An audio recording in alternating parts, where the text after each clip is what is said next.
If you're like me and work in a small garage shop, then you know how important it is to make the most of the space you have. Even if you're not in a small space, the 2-for-1 tool cart is great for making the most of your workshop. You can put 2 power tools on this cart and the tabletop flips around so both tools are easily accessible when you need them. Yeah, you heard right, the tabletop flips. Even with this awesome feature, anybody at any skill level will be able to tackle this build without a problem. The lockable 3-inch casters allow you to move this cart around wherever you need it to go. The bottom drawer gives you plenty of storage space and it weighs the cart down so it's not too top heavy. Beginners will be able to learn new skills and techniques, and advanced woodworkers will be able to put this together no problem while enjoying the process. I'm so excited for you to build the 2-for-1 tool cart, so let's get started. I had the lumberyard where I bought the plywood, cut the 4-foot by 8-foot sheet into 4 pieces like I outlined in the plans, so I won't show you those initial cuts, but you will see me cutting all of the cabinet pieces to their final dimensions.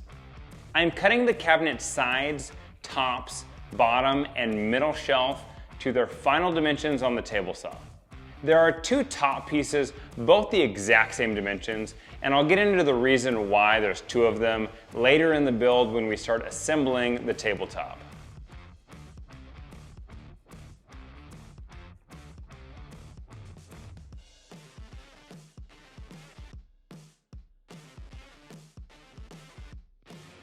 I have all 6 pieces for the cabinet cut to their final dimensions, so now I'm labeling each piece to make sure I don't mix any of them up.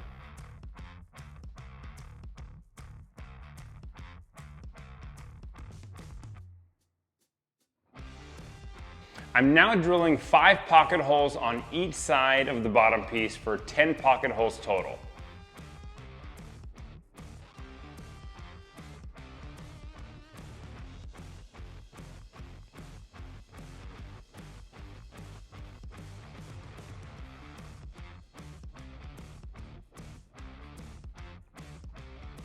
Next, I'm drilling 5 pocket holes on each side of the middle shelf piece.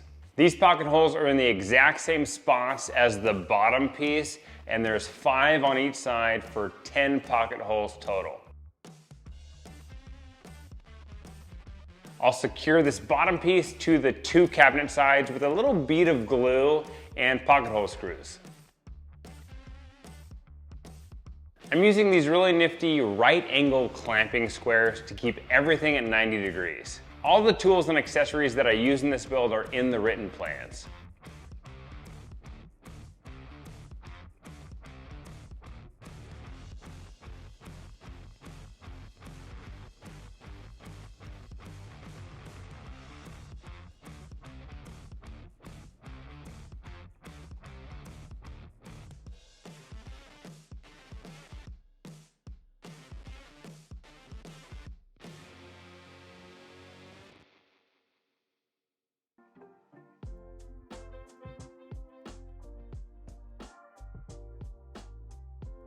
I'm going to take the leftover piece I have from the 4-foot by 8-foot sheet of plywood, and I'm gonna rip it to 6 inches wide.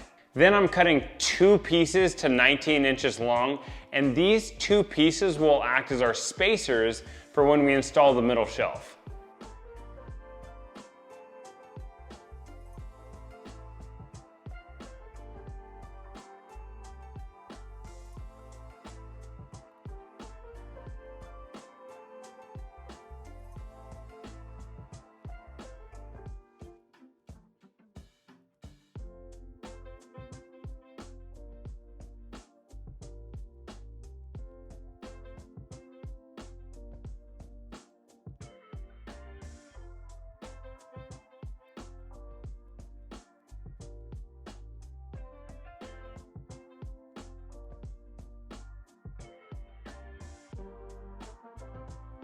I'm cutting the drawer sides to their final dimensions, but I'm not cutting the drawer front or drawer back to their final dimensions just yet.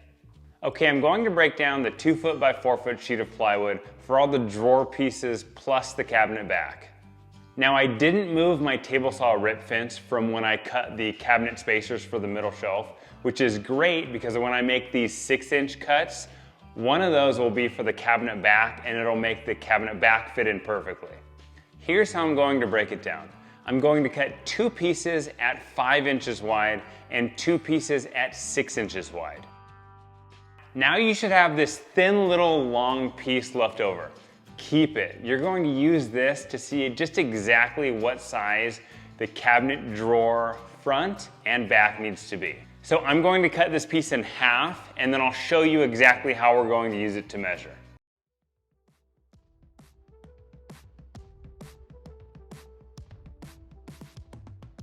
I'm taking those 2 3/4 inch plywood pieces and my 2 drawer slides and putting them flush against one side of the cabinet inside the drawer space. Then I'm going to measure the rest of the opening of the drawer space. This will give me the exact length that the drawer front and drawer back needs to be. Now the drawer face is different, so we're just talking about cutting the drawer front and the drawer back. If you have a different way of assembling drawers, by all means do it your way. This is just the way that I've liked the most, and it's the simplest for me. Now I'm taking the 2 5-inch wide, 48-inch long plywood pieces and cutting them to their exact lengths for the drawer front and drawer back.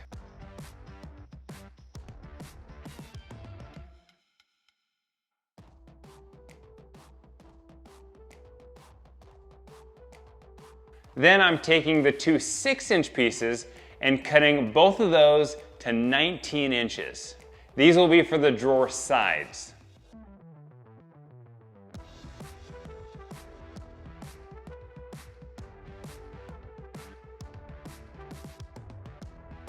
My table saw rip fence is already set to 5 inches, so I'm gonna keep it there and cut the 2 19-inch long pieces to their final widths of 5 inches. These will be the drawer sides.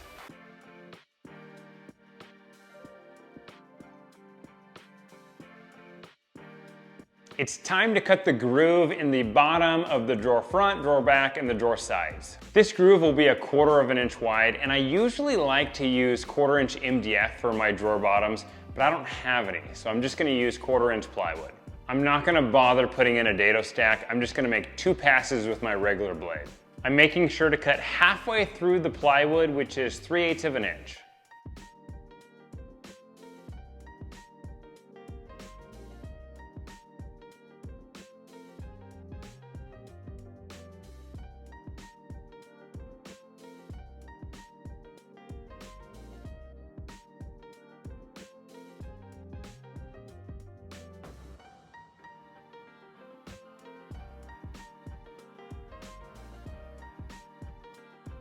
Okay, next I'm cutting the drawer bottom to its final dimensions. When you are cutting the drawer bottom to its final size, don't just go off of my measurements. Put the drawer box together and then take some measurements. Make sure to add 3/8 of an inch on each side for the groove, and now you'll have your perfect dimensions for the drawer bottom. I'm also cutting the drawer bottom a little big initially, just to make sure that I don't cut it way too small. Make sure to dry fit the drawer box together first, meaning you put it together without glue or screws to make sure it all fits nicely. And once you know it fits perfectly, then secure it permanently with glue and screws. I'm putting the drawer box together with glue and screws, but I'm not using any glue for the drawer bottom.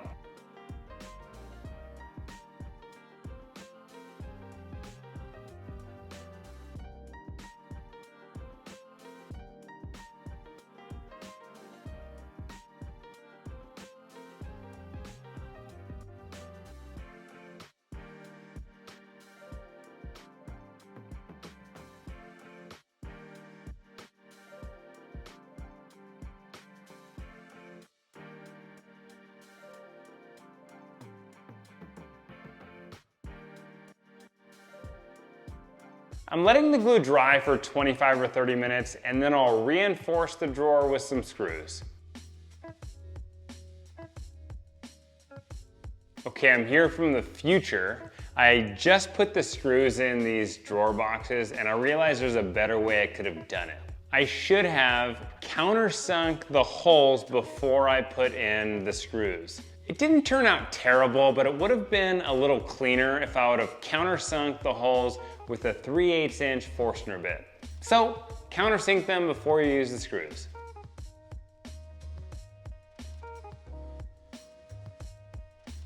I'm putting 4 screws on each of the drawer sides for 8 screws total for this drawer box.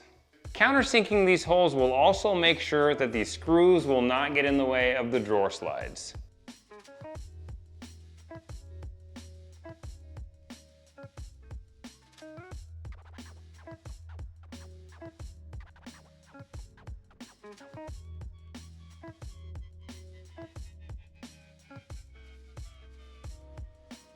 Okay, for the drawer slides, this part is going to be facing the inside of the cabinet, and you're gonna screw this into the cabinet, not the drawer. It is this side that pulls out, the thinner side, that you will be screwing into the drawer. Now, make sure you put it on the drawer side, not the drawer front or the back, and make sure that this part is pointing away from the drawer. And again, that will be the case if you screw this thin part into the drawer. I'm gonna secure this to the drawer box, making sure this is facing away from the drawer box, and I'll be securing this thin part into the drawer. Now, because we're putting a drawer face onto the drawer, I'm gonna clamp a piece of 3/4 inch plywood. This will act as the drawer face to make sure that this part is flush against that piece. Using the workbench and securing it to the bottom of the drawer, just make sure that it is nice and level. I'll pre-drill my holes first, and I'm going to put my screws into this horizontal slot because it gives me a little bit of leeway in case I need to adjust anything.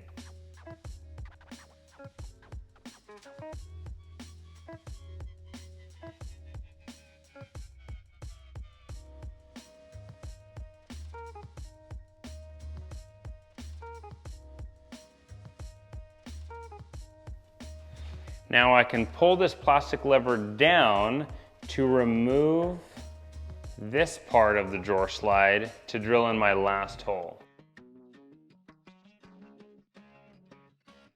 All right, now I'm going to install this piece into the cabinet. Now I took an offcut of my drawer bottom and made it into 4 pieces, and they're all 1/4 inch in width. I'm putting 2 on each side as spacers for the remaining part of the drawer slide. Now you can just use one of the 1/4 inch pieces on each side to raise it up 1/4 inch. I just wanted it to be raised up 1/2 inch to give myself a little more space. Make sure when you're installing the drawer slide into the cabinet that this flat part is against the cabinet wall and it opens up like this. Because we're having a drawer face that's inset into the cabinet, I cut this little piece, which is the same size as what our drawer face is going to be. It's 3/4 inch plywood. And I'm making sure when I secure the drawer slide into the cabinet that this is inset. And I'm actually gonna make it inset 1/16 of an inch past the front of the cabinet. You can see it a little better here. A lot of people like their drawer face flush with the front. I like it inset just a little bit, and I'm just making sure that it's gonna be the exact same on each side, about 1/16 of an inch.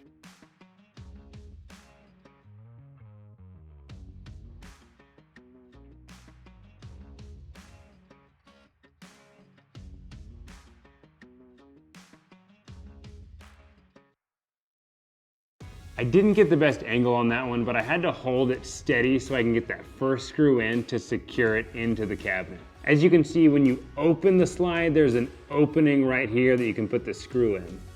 Now I'm gonna put 2 more screws in, one right there in the middle, and then one in the back.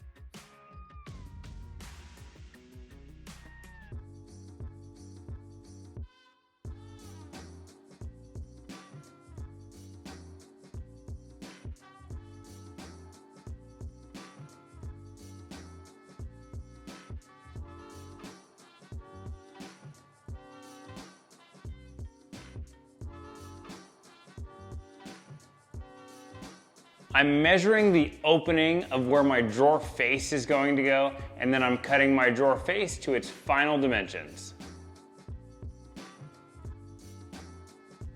Find the center of your drawer face and put 2 marks where you're going to secure the drawer pull to the drawer face with screws. I'll put measurements in the plans, but because of the shape of the drawer pull, these 2 marks should be a little bit higher than the exact center of the drawer face. I'm using double-sided tape to help keep the drawer face against the drawer box. The double-sided tape is just gonna stay there, there's no need to remove it. I'm using playing cards to get an even reveal for the drawer face. I'll put the same number of playing cards on the right side as I do the left side and the same number on the top as I do the bottom. This will ensure an equal reveal on all sides.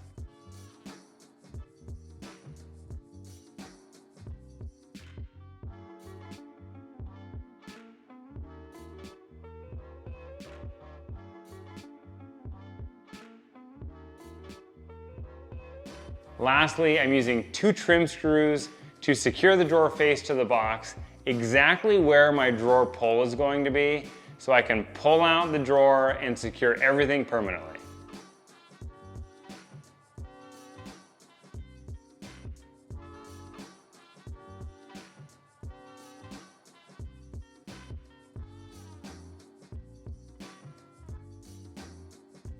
I'm using 4 pocket hole screws to secure the drawer face.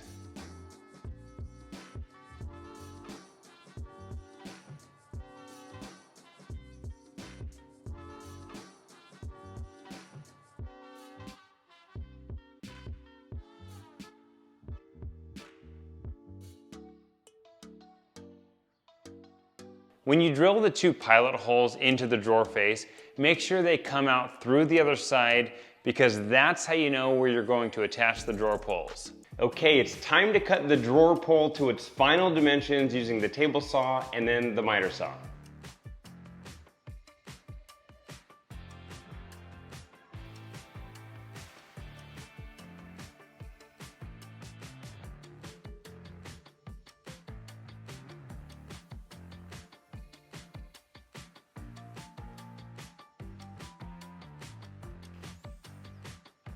I'm using medium thickness Starbond CA glue and accelerator to attach the drawer pull to the drawer face. I'm putting CA glue on the drawer pull and then accelerator on the drawer face, and then it dries within like 15 to 20 seconds. So you gotta be quick and level it out.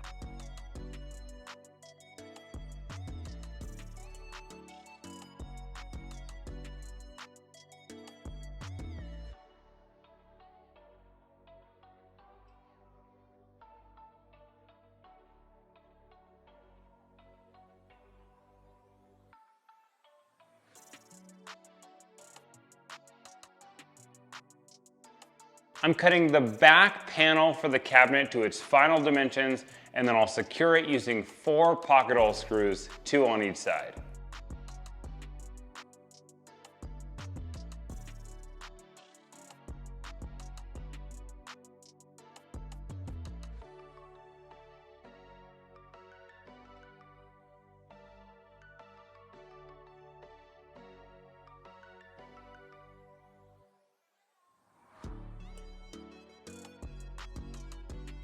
I'm using the 2 6-inch wide pieces I used to install the middle shelf, and I'm gonna turn those into the risers for the bottom of the cabinet. I'm cutting these to their final dimensions on the table saw, and I'm using my crosscut sled for these, but you can easily use your miter saw if you're more comfortable with that.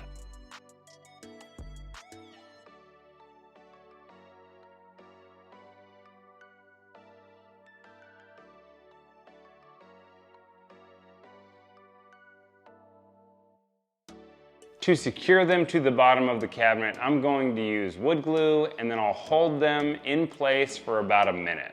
You can use CA glue and accelerator along with your wood glue if you want, but just wood glue for this application should work fine. Lastly, I'm securing all 4 lockable casters to the bottom of the cabinet.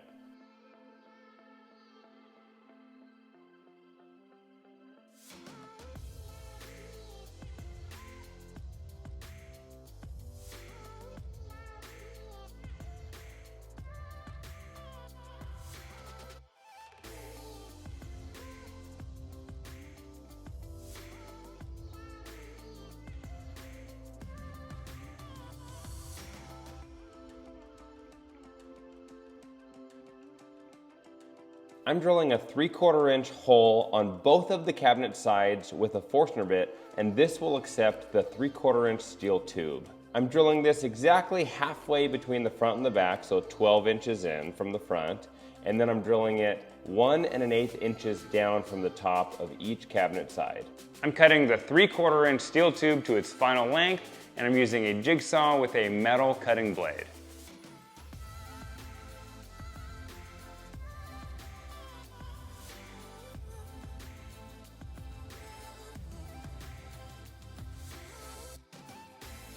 To make sure I put my 3/4 inch steel tube in the perfect spot, I'm going to measure 11 5/8 in from the edge, and that's where I'll secure my support piece, which will be right next to the steel tube. Make sure you're putting these support pieces in the right spot, and there should be 11 5/8 inches on both sides of the steel tube.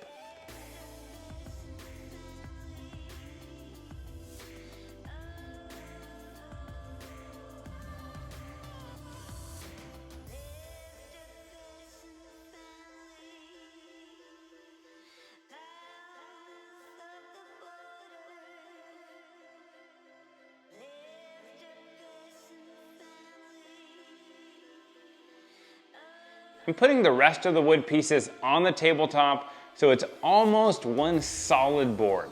I'm using alder here because it's what I had on hand and I think it'll be a nice contrast, but you can use plywood or pine or another hardwood if you want.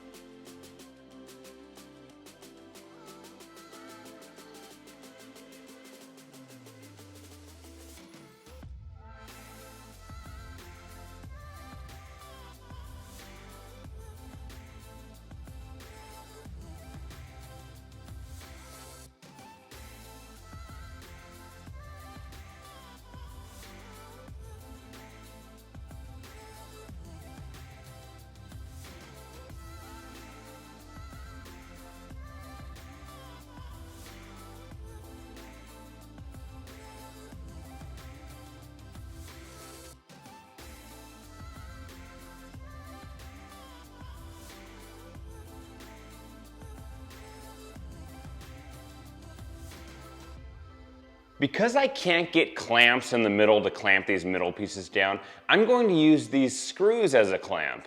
I'll use 1¼ inch screws to screw these middle pieces in, and then once the glue dries, I'll remove the screws. You won't see any of these screw holes in the final product because I'll be covering them with the other tabletop piece.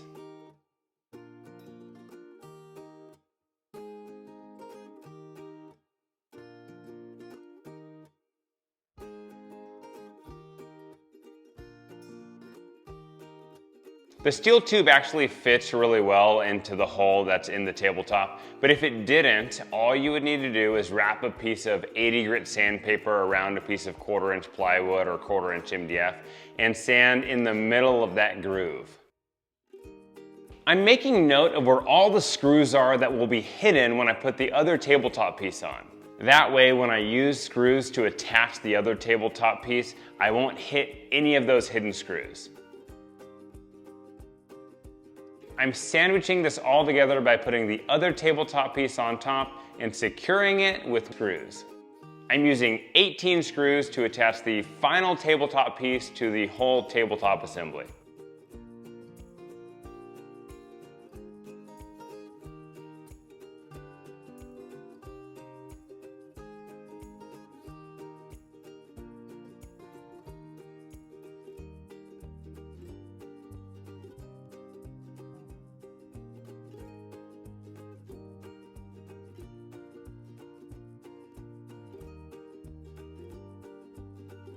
I needed to put edge banding on the top of the cabinet sides because I didn't drill the hole far enough down, which will be for the steel tube. I fixed this issue and the written plans and the video plans are correct, but I just wanted to let you know why there's edge banding on the top of my cabinet sides.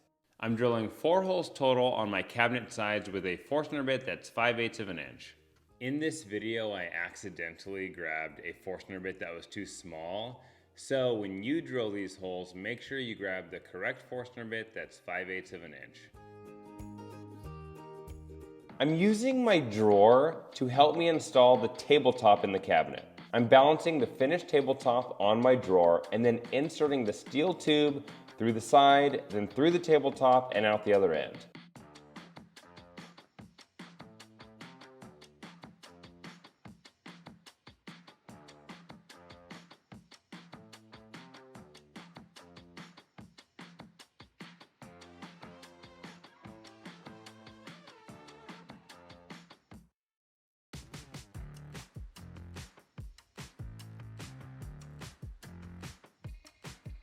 After my tabletop is clamped and secured tightly, I will drill 4 3/8" holes into my tabletop. These holes are where you will glue your threaded inserts, which is where your star knobs will screw into.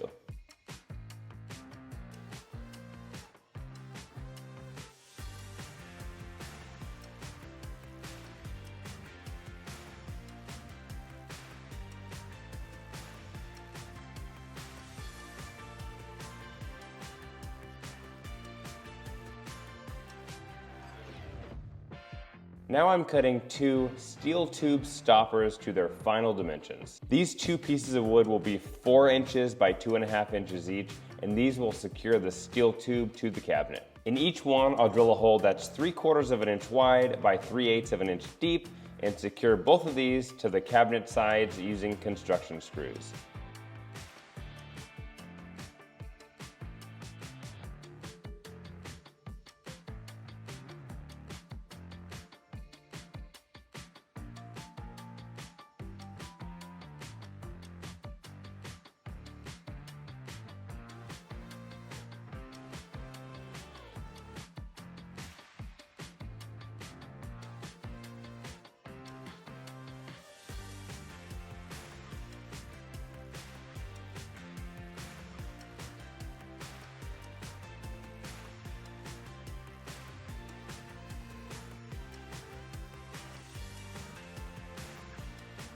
To mark where you need to drill the holes to secure your power tools, you can use a pencil like I'm doing here, and that worked fine.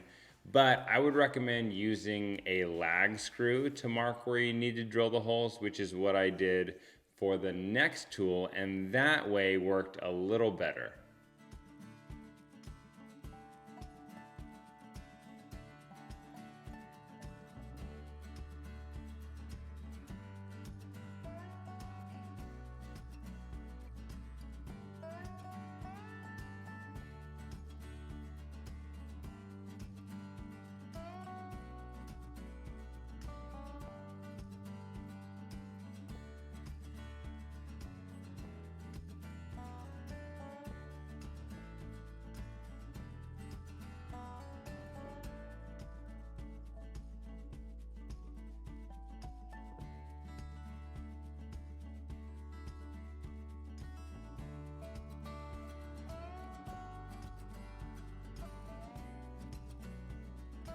I went to the home center and bought these robe hooks, and I'm attaching them to both sides of the tabletop so I can wrap the power cord of each tool around them. The power cord was getting in the way when I was rotating the tabletop, so these robe hooks will be a nice solution to this problem.